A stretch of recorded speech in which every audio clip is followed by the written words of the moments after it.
What's the name today? You'll see. Turn up the volume. Shh!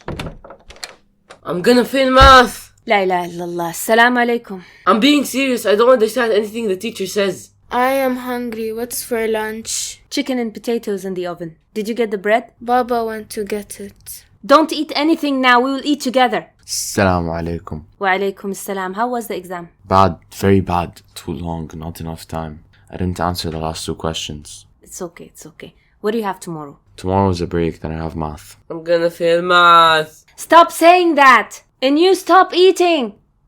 Stop thinking about the past. Prepare yourself for what's coming. Study well. I don't want to see you on Twitter. Keep saying, Allah is my sufficient. He's the best disposer of affairs. What is the disposer of affairs? What's the disposer of affairs? The disposer of affairs from people is the person who acts on my behalf and does the tasks that I can't do by myself. Wow, that means I don't need to study? Allah's gonna make me pass math? No, you have to study. This is a complex subject. Please pay attention. Imagine that there is a huge ice cream factory with fruit farms, cows, refrigerators, and everything. This factory installed a machine on the wall in which you put a coin and choose the flavor you want and whether you want it in a cup or in a biscuit, and you'll get your ice cream. Now, some people know that behind this machine there is a big factory, and some people don't know. They don't know that in order to get a strawberry ice cream, for example,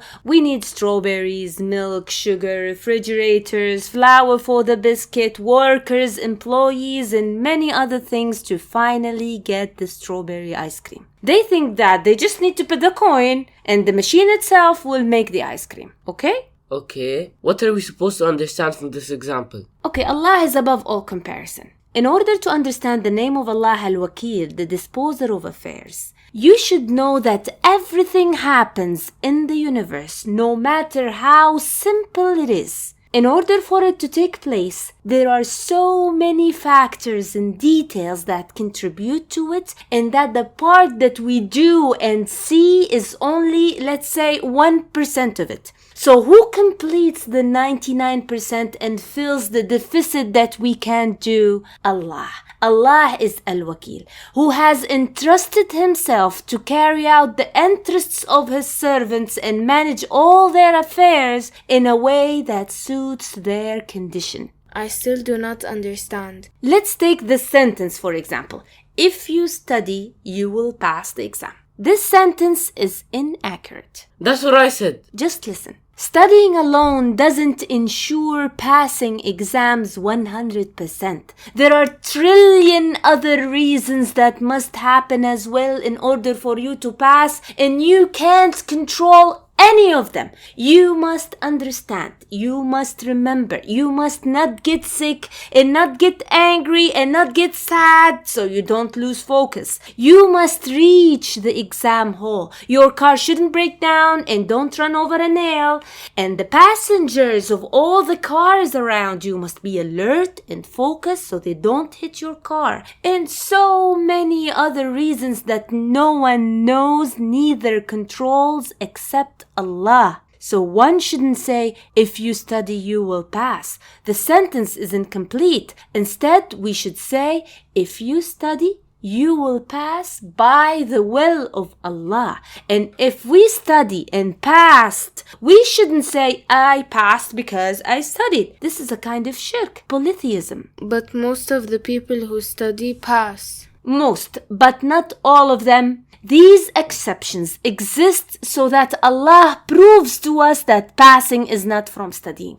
If it was from studying, everyone who studies would have passed. But there is no reason in this world that leads to a definite result. This is the meaning of tawakkul, relying on Allah. What is it? To know and confess that I am poor, helpless, and weak. Not only me, but all creation. All creation is incapable and can't do anything unless Allah wills and permits. So my heart will become sincere to Allah.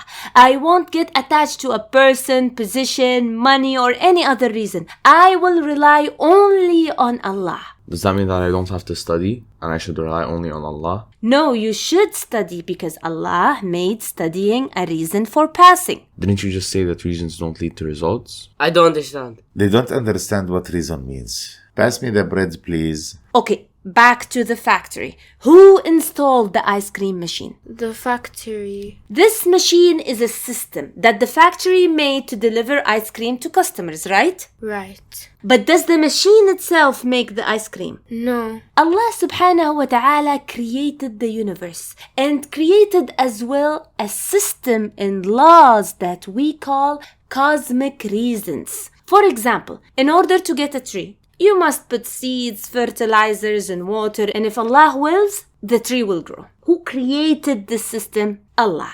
And Allah commanded us to implement it, respect it, and abide by it. But if I instead started cheering, go tree, go! Go tree, go! Go tree, go! It will never grow. When Allah sets the law, we are required to abide by this law and apply it with all our energy, power, and capacity and do everything we can. And Allah made studying a reason for passing, so you have to study with all your means, but don't think that studying is what makes you pass. Allah makes you pass. Prophet Muhammad, peace be upon him, said, flee from the leper as you flee from the lion. He also says there is no contagion. What does that mean? Take the reasons and precautions seriously because some diseases are contagious, but they're not necessarily contagious. A sick person may sit with two healthy people. One will get infected and the other won't. Should Allah will and complete the other causes in order for infection to happen. So I should use the machine, but I shouldn't say that the machine is the one that makes the ice cream. Yes, exactly. The problem is that some people think that taking the means contradicts faith in Allah. There is no need for me to take medicine because Allah is the healer.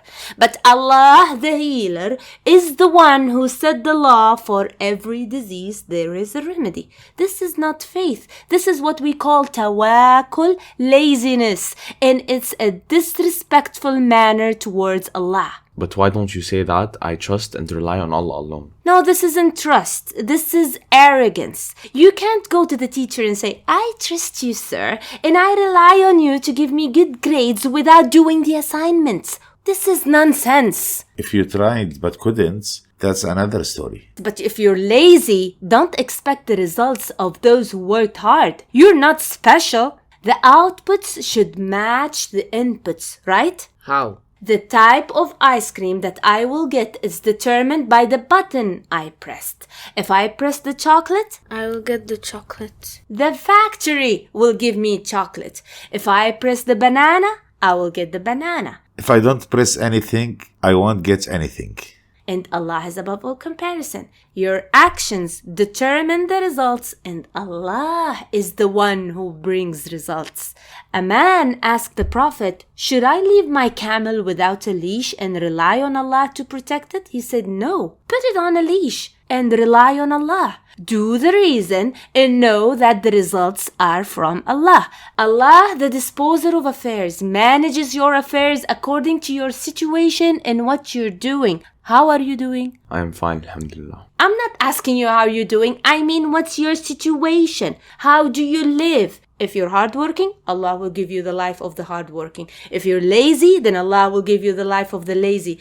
You are practicing Islam, disobedient, you improve yourself, you have good manners, you help others, selfish. What do? Allah manages your affairs according to your actions, not to your wishes. One wishes for vanilla, but he presses the berries button. What will he get? Berries. Many people wish for success, but they're living the life of losers. What do you expect the results to be? And I would like to add a very important point. Anyone who knows how to use the machine will get the ice cream, even if he doesn't know that there is a factory. Anyone who takes the means, even if he doesn't believe in Allah, the disposer of affairs, he will get the results by the will of Allah. And that's why you see people who don't even believe in Allah, but they are successful in their life. And their business is good, because they simply apply Allah's laws on earth. So what's the point of relying on Allah? Let's see the difference between a person who doesn't rely on Allah and another who relies on Allah.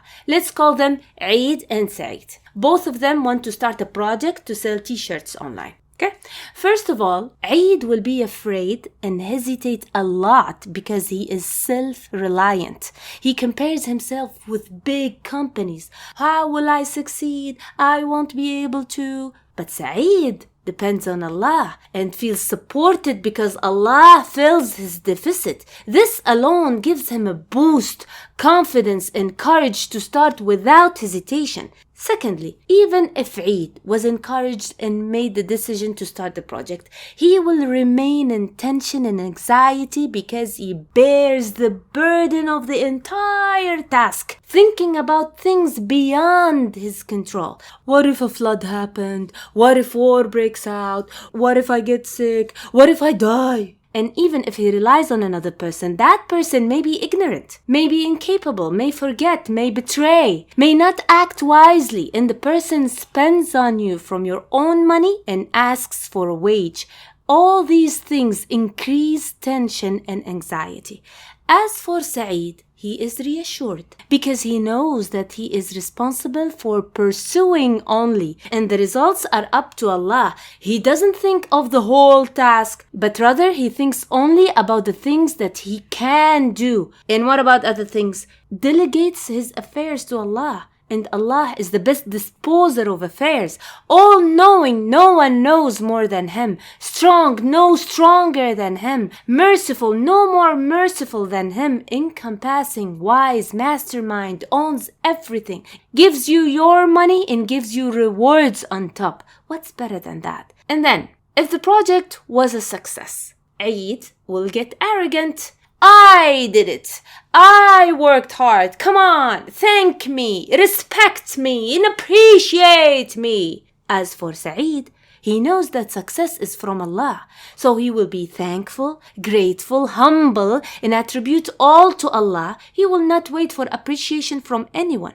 And what if the project fails? Eid will be frustrated and disappointed, and he won't be able to bear the failure. But Saeed will remain patient and satisfied. Why? First of all, because he trusts Allah. He knows that everything Allah does is good. And secondly, because he relied on Allah, so Allah will give him mercy and tranquility that make him able to bear, resist, and stand firm. Can you see how the one who doesn't rely on Allah is never settled? He shifts from bad feelings to other bad feelings. The sign of real reliance on Allah is tranquility and contentment.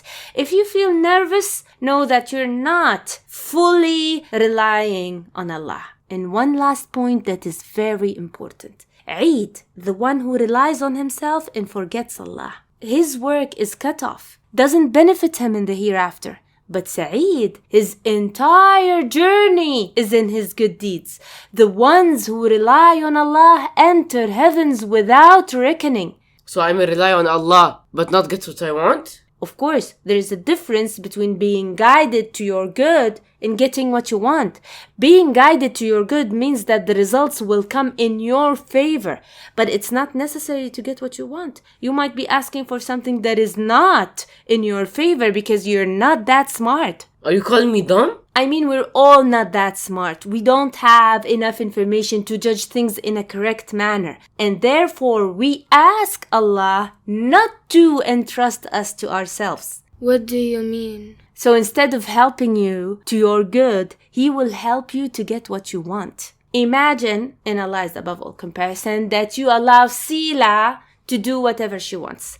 Take Sila. This paycheck, go get us what we need. What is she going to get? Candies, chips, and juices. Sila, did you get us soap? No. Did you get us rice, vegetables? No, I don't like them. Okay, did you save some money to pay the power in the water bill? No, I don't want to give them my money. Of course, she will be happy at first, but later she will regret it when she finds out that the juice doesn't wash her clothes and that a lot of candies will give you a stomachache and when the power is cut off. A person can't know his own interest because he doesn't know the future and doesn't even know the present, and he doesn't know anything at all. For that, rely on Allah and be sure that the results will come in your favor and you will be blessed. But how you will be blessed, Allah knows best. Sometimes Allah blesses you by making you succeed, and sometimes Allah blesses you by making you fail. You may recover and you may get sick. You may get rich and you may get poor. Trust in Allah, and if you like the results, that's an extra blessing. But if you don't like it, remind yourself that you are not that smart. And we must rely on Allah in everything. Whenever you say, I want, rely on Allah. I want to eat, I want to exercise, I want to get out of the house, I want to get back to the house to rest and sleep. Even if I want to rest? Of course, does everyone who lays down get rested? Allah should allow and grant you comfort. How will we remember all this? You want to remember? Rely on Allah. Let's follow the path of Prophet Muhammad, peace be upon him. Allah called him Al-Mutawakkil, the one who depends on Allah, because he depended on Allah on every matter Allah commanded him to do. Allah commanded him to pray, so he relied on Allah to pray.